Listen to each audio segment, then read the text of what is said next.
Gotta love What If. So I'm talking about stuff like Marvel's What If series that is in comic book form. Is going to be coming into an actual visual representation, video-wise, on Disney Plus next year. But we did one a few days ago. What if actually could add games to the main user interface on Mega Drive Mini? Right now I'm going to do another one. How about if we could actually run Amiga CD32 on a Mega Drive Mini? And this potential release is going exponentially well here. I mean, I have the default games that come on the system here, all with the complete beautiful artwork here, and spines, going right down the line. Look at this awesome, awesome stuff. Right down the line, and yeah, some notable awesome stuff here, all the way down the line. This obviously added game was never released before, Darius. And going down here, we're seeing some things that are very, very standout-ish here. Look at this. Mortal Kombat 2 is not in the default lineup, but it's actually hidden in the code on the system. How awesome is that? And this is not the only game like this. There are other ones as well. I'm going to show you another one. This game right here, Sword of a Million, is also not in the default lineup. So this is really, really cool. And there are other notable entries like this as well. So you have a whole plethora of Easter eggs to enjoy on your Mini Classic, courtesy of the various representations and modifications and such. So here we're going to go. We're going to actually do something different right now. And we're going to actually add more games here. File, add more games as is. And we're going to go to the CD32 games. And I'm going to add a few of these right in a row. I'm going to add Cannon Fodder. And DaniMan827 made it out where we could actually add the Q file. And all the pertinent files otherwise are going to be added along in conjunction with said Q file. So right here, we're going to add this Q file. And the entirety of the game is going to be added in one single loop here. Awesome stuff. Okay, and when that's done, I'm going to have them all at the top here. Okay, and I'm going to make it run with the PUA Extreme Work in Progress core. And that's good to go. We're going to add a few more. And right now we have 139.5 total megabytes of internal NAND flash memory that we could use. And we're going to be using this with the games and cores. And obviously the very first time you do this, you're going to need to actually have your system powered on and hold down the reset button for roughly 2 seconds until the red LED light disappears. Go to kernel, install repair, and then you'll have the process enact so that you can have the true SSH connection. But I've already done that, and you just need to do it the very first time. And then from that point on, you simply power your system on, and you can do all the modules install and the game editions and sync, export, all that jazz. So we're going to add a few more games right now. Cannon Fodder's one. Let's add Deep Core, a great side-scrolling action game. So that's being added. And we'll do that with PUA Extreme as well. Okay. And what else do we have? File add more games as is. And I'll add Fire Force, which is a nice game that's a little bit like a Rambo for NES, just with more gratuitous violence. Okay. And I'm going to show you something else very, very cool in a moment here once I add these games that I'd like to have in this default lineup. I'd like to definitely add another game or two. Let's see what else we have in this lineup here. Oh, this game that a few people have requested, Frontier Elite 2, which is kind of like an Old Man's Sky, No Man's Sky style game, way, way back. And speaking of No Man's Sky, there's also an additional game that's kind of interesting, like No Man's Sky, for the Atari 5200 as well as 7800. I'm going to have that in my little lineup too. We'll add that right here before I forget about it. Go right to here. It's actually on the Atari 7800. It's called Rescue on Fractalus. There's a prototype for it for the 7800, but it was actually, in fact, released on the 5200 as well. So we're going to add that right there. And I'm not going to set that to a core just yet. I'll do that in a few. Actually, I can. Never mind. It is the Atari 7800 core, which is Pro System. And you can select all of them from the right here if you so choose to. Right here. This is the Atari 7800 core, Pro System. So I need to make sure I install all of these when I'm done. So we have some Amiga games and an Atari 7800 game. Let's see what else we want to add here. Okay. We'll do an actual real Amiga game too. We'll do this incredible Amiga game called Lionhard. A beautiful, beautiful game indeed. One of the last of the greats on the Amiga system before it went down. And we'll run that with the Work in Progress core as well. Okay. And what else do we want to add?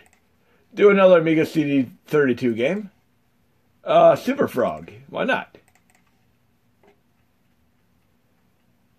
And I'm probably well set on what I'd like to install for this update here. Again, you can actually highlight all these and do mass highlight of all the core if you like to at one time as well. Like if I want to just make all these go like that, I could just highlight them all and do select emulation core, or I could just do them manually one by one, whichever way you want to do it. I mean, you have so many varieties there, just like you do the multi and singular select on a PC. No difference whatsoever. So we're going to make sure we have everything we need here. I have these games that I want in my default lineup here, and we have this additional updated easy overclock, so we can actually run at 1.34 gigahertz on the default mini processor and such. So the thing we're going to do right here is go to artwork, and we're going to add spines for a couple of these games. I'm going to go to spine here, and the Yeahz 1981 did a great job doing spine templates. I'm going to show you this right now. If you click spine on the games, you don't have to have them just for the Mega Drive. You can have them for other systems, including the Amiga. Just watch. I'm going to do a little search here. I can choose between all these great templates here. And right there, cannon fodder, and I could have it on, I'll do it on the custom black grid to start with. And I'll just do that, like that. That's how it looks. It's going to show how they're going to look. Look how incredible this is. I can have like the red stripe one right there, click OK. Now I got this nifty cannon fodder spine. Now let's do one for deep core. I'm going to do a spine on that one, and it doesn't really matter what I have. I'm just going to do a generic one here. But yes, these logos are being generated. DaniMan827 did this great change for the generation of these logos, which could go in conjunction with these great spine templates that the Yeahz 1981 put together. Like, I can just make it say Deep Rock Galactic, or go down, see what else we have here. So many interesting things. I'll do Deep Mind. And we'll use that on the default black grid case. Bam. So we got 2 spines there. Let's do one for Fire Force. Just do a few of these. I'll make this like another red one right there. That is awesome. Very, very beautiful indeed. Frontier Elite, we'll do one for that.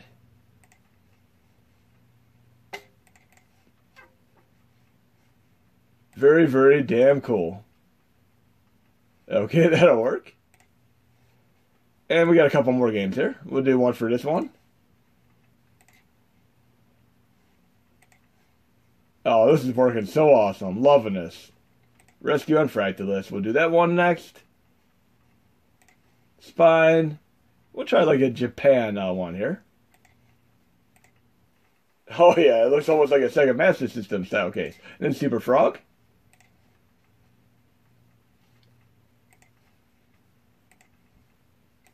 Okay, so we got spines for these ones right here. Let's see. Bam, bam, bam, bam, bam, bam, bam. Now we can actually install the cores and RetroArch that we want to do here. So one thing to note here is you're going to need BIOS to run Amiga and Amiga CD32. I'll do a separate tutorial on this. But right here, if you go here, you have this master BIOS module, and you can actually navigate to it in your user mods folder and copy the concurrent BIOS that you need to run these games.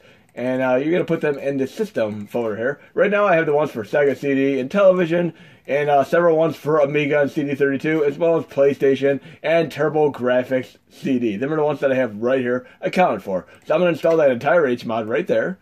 And then I'm obviously going to do a little audit on what I have there. I'm going to need, obviously, to run the Amiga games, I'm going to need the Work in Progress PUA Extreme. So I'm going to scroll to that and highlight that. So I have that, and then to run the Atari 7800 game, I'm going to need Pro System. So I have PUA Extreme, Pro System, and then obviously I need the BIOS, and then last but not least, I'm going to need RetroArch. No matter what, I'm going to definitely need RetroArch here. And I can have it defaulted to have Extreme Overclock enabled, so it's always at 1.34 gigahertz. I can install that as well. And then I can also use the Easy Overclock. But I'm going to make sure these are all done, and I'm going to install these real quick. It's going to tell me how much space I have left. I should be within like 5 or 6 megabytes potentially here, because I'm running this all internally on NAND.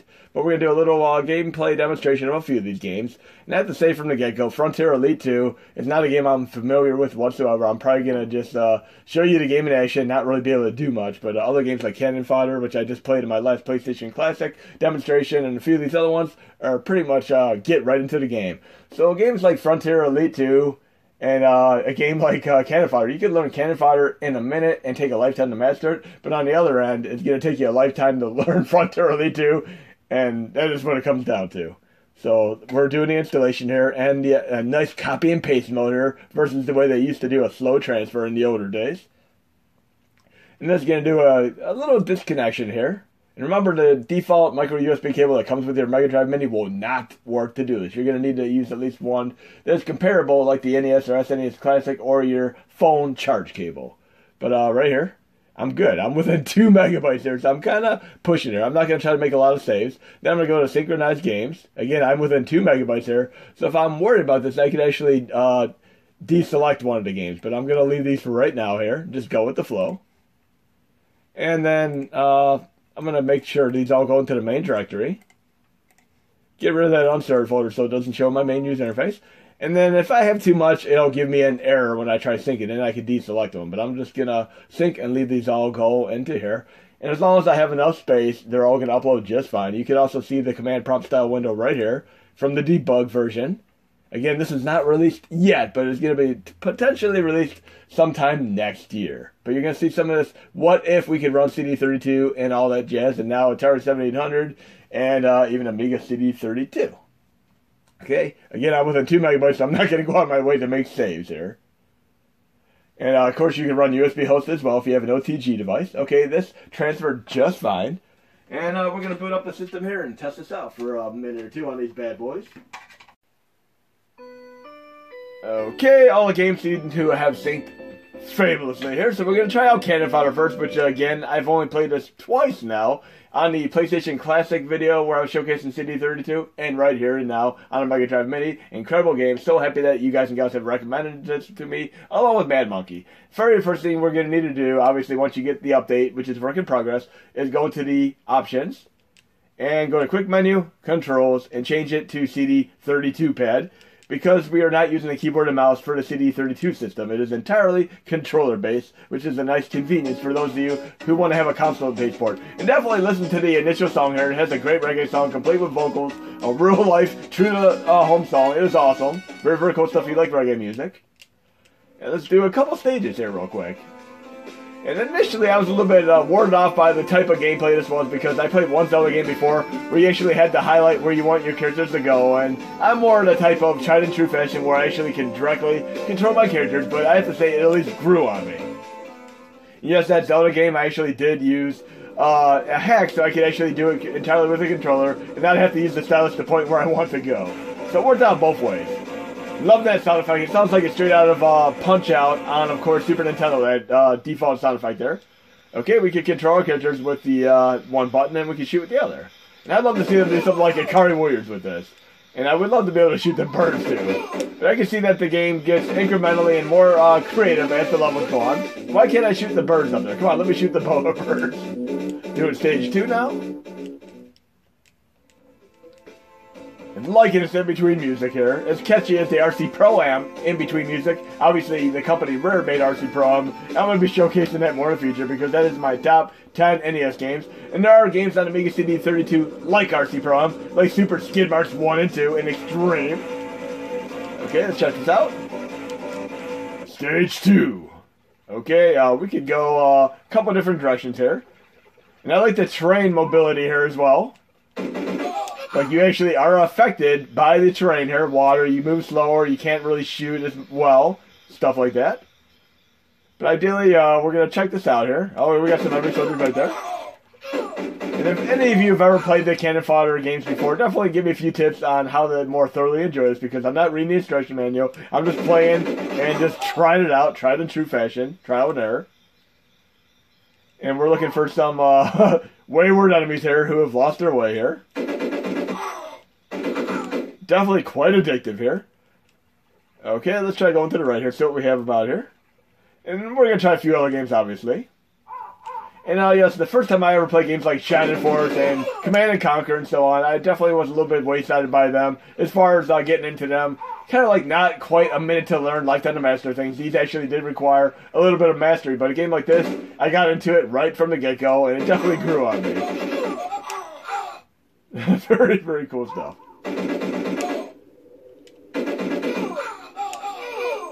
Okay. Yes, this would be cool if they did like the Akari Warrior style license for this, without a doubt. And I like the sound effects. They're so surreal and very befitting of this game. Masterpiece. And those of you who have ever worked on Cannon Fodder, if you see this video, thank you so much for this incredible game here. I'm definitely going to be checking out other games that you have worked on. Okay. So we did phase 1 of stage 2 apparently. What else do we have?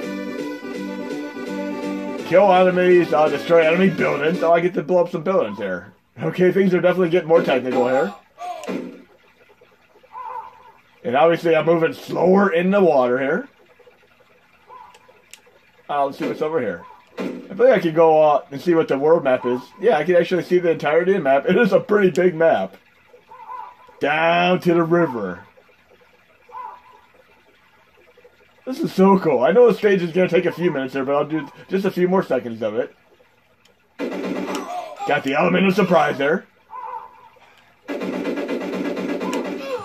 Okay, what's that? Is that a carcass, or what other nifty surprise is that?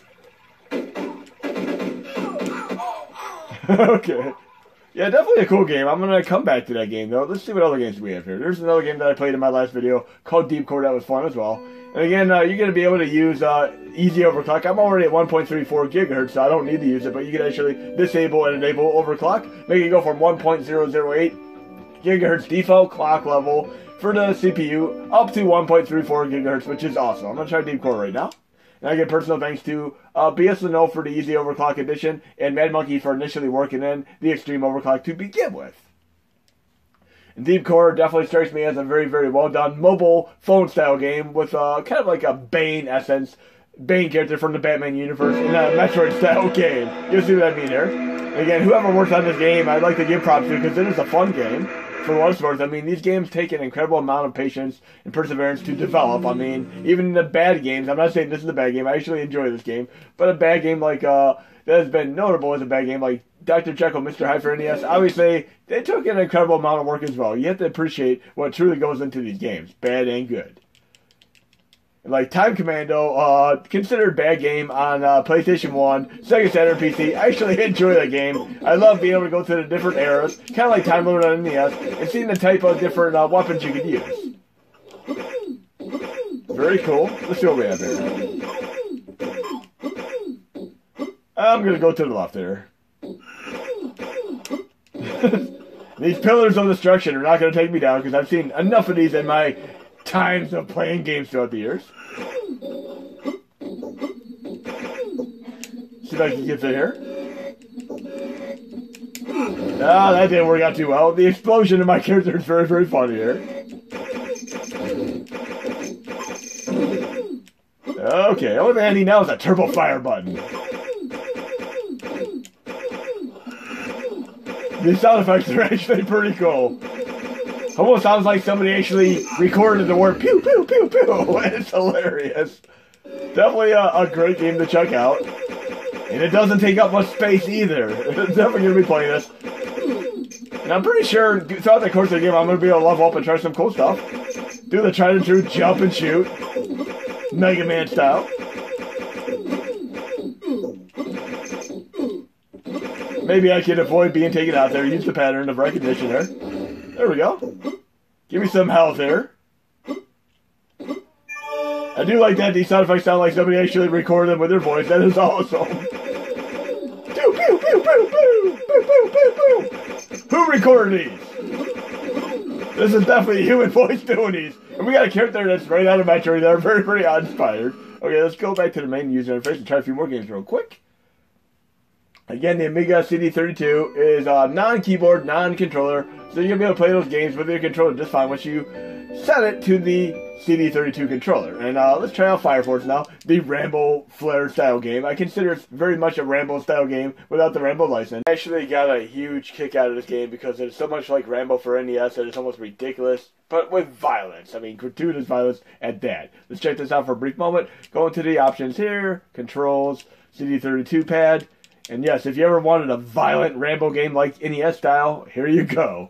I'd love to see them do this with like the Predator game as well, because the Predator game was actually kind of interesting on NES too. I never had a problem with the Rambo game. I mean, I actually had fun with that. One of my friends growing up, he actually wanted the game when I had it, even though it wasn't the best game out there, and his dad offered to arm wrestle me for it, and I found that a very, very fun story as far as anecdotal stories are concerned. Okay, Fire Force, a.k.a. Rambo in my opinion. You'll see from the get-go here what my main character looks like. He looks like the protagonist from the Rambo series. And I can choose my characters here. Let's choose this ensign here. Okay. And we're going to assign him. And obviously, we could go to our armory, choose our weapons and such, or begin a mission, go back to the roster. I'm going to go to begin mission here. And unlike Rambo, this has some crazy violence. And yes, it feels like a Rambo game in my opinion. Okay, look, he even looks like John Rambo. And by the way, I did enjoy thoroughly the last Rambo movie, Last Blood. It is only poetic justice to go from First Blood to Last Blood. I'd love to see another Rambo movie, even though I know it might not necessarily happen. Oh, look at that. That's definitely a no Rambo game I've seen before. Throat slashes for the win. Oh, we could even go in here Metal Gear style. Throat slash. Imagine if somebody did a hack of a Aladdin game and you're doing throat slashes like this with Rambo. Look, a plane that looks like it's straight out of Rambo. It looks like I just jumped over a landmine. This is so fun. And we'll try a few more games here. Oh yeah, the sound effects. Do them stab motions. Kind of reminds me of Russian Attack and Rambo in one. Oh no, I got taken out. I'm going to be coming back to that though. And you can select other characters, almost like Mission Impossible and the G.I. Joe games on NES and so on. Okay, we're going back to the main user interface, and let's try our next game in the lineup real quick. Frontier Elite 2, and again, some people have requested to see how this game runs. I'm not going to be able to do much in it, because I suck at this game. But again, it's quite a bit like No Man's Sky, which I still need to pick up on PS4. They did some amazing patches for it, and I think I'm going to enjoy the game. I mean, I do want to check it out. Okay, and we're going to go to Controls, CD32 pad, and I'm going to show you how this game runs for a brief moment here. I'm probably not going to get too involved in this, because I need to learn the game, obviously. It is a very, very advanced game. There's so many things you could do here. You can see it's actually running admirably here. And this is a simulation game, a space travel simulation game. And for those of you who played this before, give me a few tips on what I really need to do in the game, because I do not know what I need to do whatsoever. I'm just clicking here willy-nilly. Launch request. Thank you very much. Okay. But yes, you can see the game is running fine, and I'm going to try to do another follow-up of this when I actually can play this game, because I suck at this and I don't know what I'm doing for now. Okay, we got time for probably 2 more games here. We're going to obviously check out this great game called Super Frog, which was recommended to me by Malthus, a mate in Australia. I never even knew about this game, I mean, but and looking back at it, it was actually a game that was not well-reviewed in magazines, but it was a very, very fun game for the masses. I mean, the general public absolutely love this game. So we're going to quick menu, controls, and never ever listen to the critics. I mean, critics may have given the game a bad review, especially some of the magazines, but overall, the general public absolutely love this game. It is very, very popular. Here we even have Arcade Pool, Playable Demo, Super Stardust Rolling Preview, and so on. But we're going to play it right now. And this is very, very much striking me as a similar style game to Sonic the Hedgehog, and obviously stuff like Gex, and so on. Very, very fast-paced and frenetic, and works pretty well here. We have this animated style, which reminds me a little bit of some of the Dragon Slayer games that were ported to various computers at the time. Okay. We'll try this for a brief moment, and we got at least one more game we could showcase. And I'm probably going to suck at this game because it is pretty fast-paced, and I've only previously tested it on Amiga for a brief moment or two. But here it's running quite nicely. Look, Team 17 software made this. They also made the game Worms. Very, very cool stuff. Okay. Get me right into it. Catchy music. Seems to be very, very well designed. I can't see how anybody can really give this a bad review. Seems like something that would definitely be very, very welcome on, of course, a system like the TurboGrafx 16 with this wonderful palette here. So I can see why many of you have a fondness for this game. It is very, very fast. Definitely going to take a little bit of getting used to the speed factor here. Okay. Wow, very, very unique. Almost makes me want to come back to the Bonk adventure games. It's definitely going to take me getting used to playing this game, without a doubt. I wonder if I can even get to the end of the first stage without dying over and over again. This is my Let's Play fail of the century here. Let's try taking things a little bit more in stride right now. See if I can actually make it to the stage without being taken out. Okay, I don't think I can hit the B there, but okay, let's try this one more time. These trees are smiling at me. It kind of reminds me like Athena with the trees. Oh no, where do I go from here? Okay. Am I close to danger? I'm going for it. Oh no, that didn't work out. I'm gonna jump this time. Kind of like when I played Donkey Kong Country and did the minecarts the first time. You remember that, them days? Oh, that's cool. Am I gonna even make it to the first stage, or am I gonna be taken out? Okay, there's my exit. If I don't die trying to get to the exit. Am I missing something here? What do I have to do to get to the exit? You guys and gals tell me. What do I need to do to get to the exit there? Am I pushing the wrong button or what? I guess I'll come back to the game. But yes, that's my first time playing the first stage of this incredible game called Super Frog, and I'm sucking at it horribly. We're going to do one more final game called Lionhard here. And not to be confused with the Jean-Claude Van Damme name movie of the same name. It's actually a very, very cool and durable title. It's very similar in nature to ActRaiser, and it seems like a missed opportunity for a license of He-Man, and of course stuff like Thundercats. It reminds me of Thundercats He-Man style game, and it plays a lot like Raston. It was one of the best games I've ever played on the Amiga, and unfortunately, due to piracy, which was very, very rampant at the time, this game undersold, and it essentially bankrupted the company, and they fell out of the loop. I mean, they could have gone on to make some incredible things. I'm kind of hoping that some people who worked on this game went on to help work on ActRaiser, because this game very, very much strikes me as an ActRaiser style game. Again, it feels like a Thundercats, He-Man, Masters of the Universe, missed opportunity for a license here. But we'll try this incredible game out. Great music, great gameplay, great presentation. And I like that when you actually play the game. Let's go here. When you actually do your weapon attacks, you actually have to hold towards the enemies, which is kind of cool. It makes it feel like you're almost like playing an archaic Wii game, where you actually feel like you're fully doing the brunt of the attacks. A lot of Amiga games are like this, actually, where you have to actually hold towards an enemy to strike them down. This music is so well done, loving it. So I have to hold down forward to do that kick.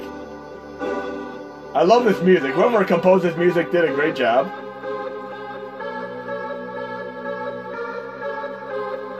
And again, this is work in progress. Things will change for the final release. I'm just showing you how things are right now. And I give personal thanks to RSN8887 and Sonninnos for doing some incredible changes to the Amiga PUA and really helping make things better every update. I'm doing a little bit better at this than I did with Super Frog, at least. And there are actually first-person shooter games you can play on Amiga CD32 as well. So I might do those in my next showcase video. Yes, it feels like I'm playing ActRaiser here, but in a good way. This is a nice tribute to ActRaiser, because this game actually came out after ActRaiser. This music is so cool. Definitely jamming it on my sound system. Oh yeah. I didn't expect that enemy to come out of there. Oh, I love that synthesizer style music. Something you typically see in a 1970s TV show or movie production. So retro. That music is so funny. I need to look up who did the music to this, because it is really enduring, and this is an absolute classic. Oh no, what's that about? Oh, that sucks. Oh, listen to that music. It really changed for the better. Great, great bridge into some awesomeness there. And look, the music didn't stop playing. This is without a doubt just absolutely mind-blowing music soundtrack. You guys did an incredible job on this. You gals too, whoever worked on this game. Definitely going to be one of my other games I play along with Cannon Fodder. And again, this is on the normal Amiga, so don't forget that. And as far as I'm concerned, I'm playing as He-Man. Look at that. It looks just like He-Man crossed over with the Ultimate Warrior. And a little bit of Thundercats though. Oh no. Oh great. That worked out well. This is so cool. Oh, that didn't work out too well. I should have jumped there. I guess I'll stick to racing games and shmups where I excel at. Some of these other games I played today I absolutely thoroughly sucked at. But the last thing I'm going to showcase in this video is obviously the custom spines that the Yeahz 1981 painstakingly put together and the DanaMan827 implemented into Hakchi. Check it out. Pushing the X button. We got Cannon Fodder, the Easy Overclock, Deep Core, Fire Force, Frontier Elite 2, Lionhard, Rescue on Fractalus, and Super Frog. These are absolutely beautiful, and it's like a custom library sitting on your shelf, so authentic in nature. So hope you enjoyed the video, and thank you, the Yeahz 1981, thank you DanaMan827, madmonkey, and everybody else involved, including you end users, who all simply rock.